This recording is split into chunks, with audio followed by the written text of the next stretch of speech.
Hi, this is Ann Graffis, Director of Alumni here at Mount Union, and today I'm thrilled to be with Dan MacDuffie, our Director of Recreation and Wellness at the University of Mount Union, and Dan is also our head men's and women's golf coach. Hey Dan. Hi, good afternoon. Thanks for taking a few minutes with us today. We are actually in the MAC, and Dan, you run all things MAC, and why don't you tell us a little bit about the facility. We're going to take a tour via video as you talk and show us around. Great, yeah, the facility for us is great in terms of it allows our students, our faculty, and our staff members to work out on a consistent basis and also participate in our intramural programs.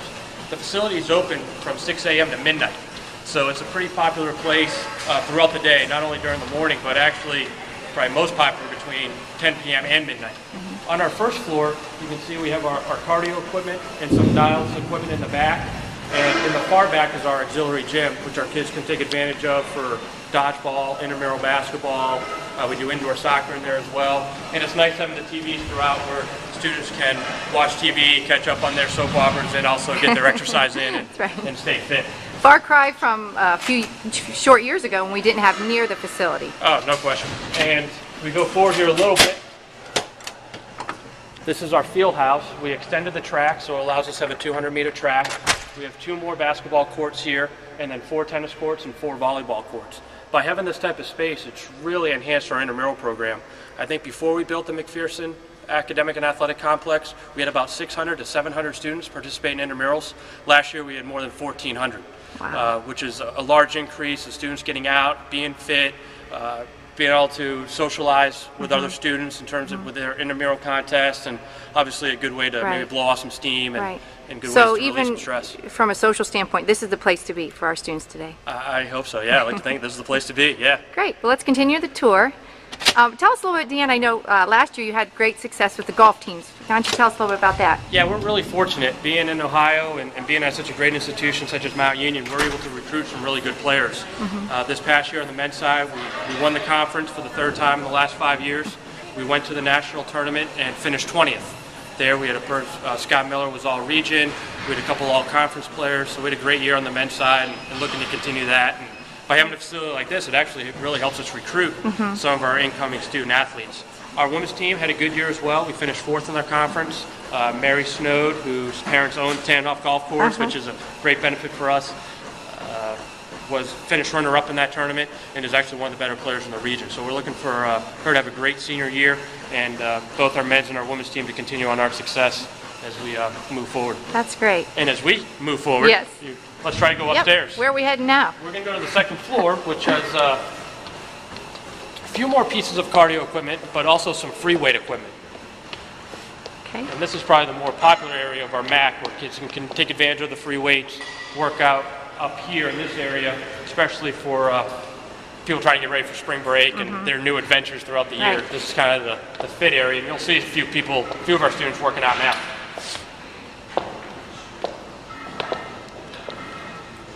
Before you get to the free weights, actually these 6 pieces of cardio equipment is probably our best view on campus. These are our most popular pieces of equipment, and it goes right over the football stadium, obviously with our new turf, which looks really nice there, the stadium of the football field. And on Saturday, sometimes the weather's not great. We actually see people have working out and watching the games from here. It's not a bad idea. Yeah. Don't tell Coach.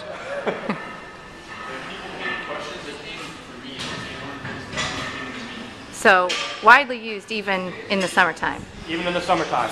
Students who are staying here because of sports reasons, or maybe taking a summer class, or students who live in maybe Alliance area, West Branch, who aren't too far from campus, can still come here and take advantage of our facility and work out. During the summer hours, we're not as open as we are in the school year, but we're here from 7 a.m. to 7 p.m., and we always feel like this facility is being used. Let's take a peek at the auxiliary. Through the generosity of many donors, this facility is made possible, primarily though from Dr. and Mrs. McPherson, wonderful alums that have supported us year after year. I'm going to take a peek down into the auxiliary gym, donated obviously by Mr. Sweeney and his family. Yeah, and the auxiliary gym's been great because before we had this, if our men's basketball team and women's basketball teams had practice, our regular students, or non-athlete students who didn't play in those teams, wouldn't have a place to go to shoot around or play basketball. And obviously basketball is one of our more popular sports here in Mount. Our intramural league for basketball has 44 teams in it, 10 students to a team. Obviously there's 440 students partake in our intramural basketball season. Wow. So by having a few extra courts, not only in the auxiliary gym but in the field house, it's great for our students to come in here, play basketball, Right. dodgeball.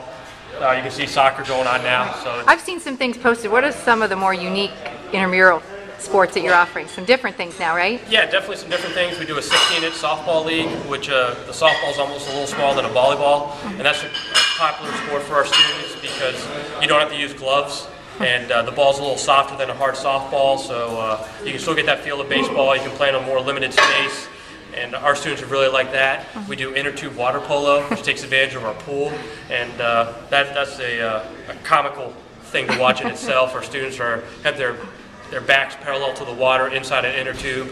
Almost look like upside down turtles trying to throw a ball into a goal, and that's been a real popular sport for us as well in intramurals. And again, because of our added facility and our added space, we're allowed to offer more unique sports, and then obviously the common ones such as basketball and soccer and flag football and those type of activities. Right. Well, let's just go down and take a quick peek at the pool if we could.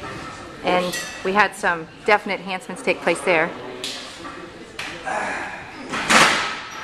Many athletes and faculty and staff are able to use the facility as well. Yeah, that's one thing I wanted to mention. Not only is it great for our students, but our faculty and staff members are over here on a consistent basis as well. And, our lunchtime period is very popular in terms of people coming over here and getting on some cardio equipment or getting their workout in during their lunch break. On the basement part of here, we have a multi-purpose room, which has been a huge help for us in terms of our rate aerobics programs. So this past year, we're able to offer Zumba, which is a real popular aerobic salsa dancing exercise that a lot of our staff and students have enjoyed. We also do yoga, Pilates, turbo kick. We have classes going on there from 5 p.m. at night all the way to about 10 o'clock. I think most people would be surprised how much activity takes place in our building from 10 to midnight and how popular it is. There's now a view to the pool from the inside of the Mac, and love to share. Yeah, it's such a beautiful Yeah, complex. I think the windows that allow the natural light to come in has been a huge benefit for it. How many staff help you do what you do here? We have a lot. We have 4 part-time employees who help at the front desk, make sure people who are coming in can check out equipment, can enter the facility, make sure they're Mount Union staff or faculty or students. We have Matt Parnell, who just graduated from Mount Union 2 years ago. He's our Assistant Director of Recreation and Wellness, and it's great to have him on board and helping out with everything that we run, from intramurals to fitness classes to rate aerobics. And then we have almost about 100 student workers help us. Because we're open so often from that 6 a.m. to midnight time shift, we need to have student workers here throughout to make sure people are using the equipment properly, safety reasons, lifeguards. Obviously, with our increase of intramural participation, we need more supervisors for that and more referees for those things. So the facility is really helping with some of our student employment, those work-study, the ability to pay for some pizza or book money or go over to Sheets and Applebee's and those type of things has really helped us. I'm going to take a quick walk down here and show you the pool, which now has windows, which was certainly not the case for... Yeah, again, the natural light really helps. Before, this used to be a brick wall, and I think most people on campus didn't even realize we had a pool. And now by having this area and having the windows open, it's really enhanced our participation. I think more students who come by here now, oh, the pool's open or it's available. Hey, let me run back to my res hall and grab my swim trunks and jump in. And that's really helped our participation numbers in the pool itself, maybe compared to 2 years ago when this was all brick and students really didn't realize what opportunities were available to them for swing. And that's why we've been able to do some intramural events in here as well. Besides inner tube water polo, we've also had belly flop contests in here, which have helped for some fundraising projects, and belly flops, and dressing up in costumes and those type of things. I'd be remiss if I didn't point out that newly dedicated this past year was the Gorman Athletic Training Facility, of course named in honor and remembrance of Dan Gorman, long-term athletic trainer here, and just really paramount to the program. Do you want to speak to that at all? Yeah, we missed Dan a lot here, and was great in terms of starting the athletic training program here at Mount Union, and it's built it to what it is today, and be able to have a facility like this, and the amount of athletic training students who graduated in his program who are now trainers at different high schools and even different universities and colleges. There's really a tribute to Dan and all the work that he's put in at Mount Union, and by being able to name the facility after him, it's a great honor for him and his family. And that's an area that's used quite a bit. Our athletic training program and the major is a very popular one and a very successful one. And then obviously because of the amount of athletic teams that we have here, our student athletes getting in there, getting rehab. And Right. Well, we definitely want to thank you, Dan, for taking the time today, and also point out, obviously, Chris Ciccinelli and his mother, Patty Brisbane, gave monies to the facilities in just an amazing way, also that helped us build this facility. Dr. and Mrs. McPherson, as I noted, and the Sweeney family. So many people that have been responsible for this. So it's just appreciated. We're actually thrilled to get this online here and show all of our alums across the world what's going on right now and all the ways that the students are using it. So I thank you so much for your time and all of your amazing effort, Dan. Congratulations on a fine season last year. Look forward to more. yeah, thank you very much. All right.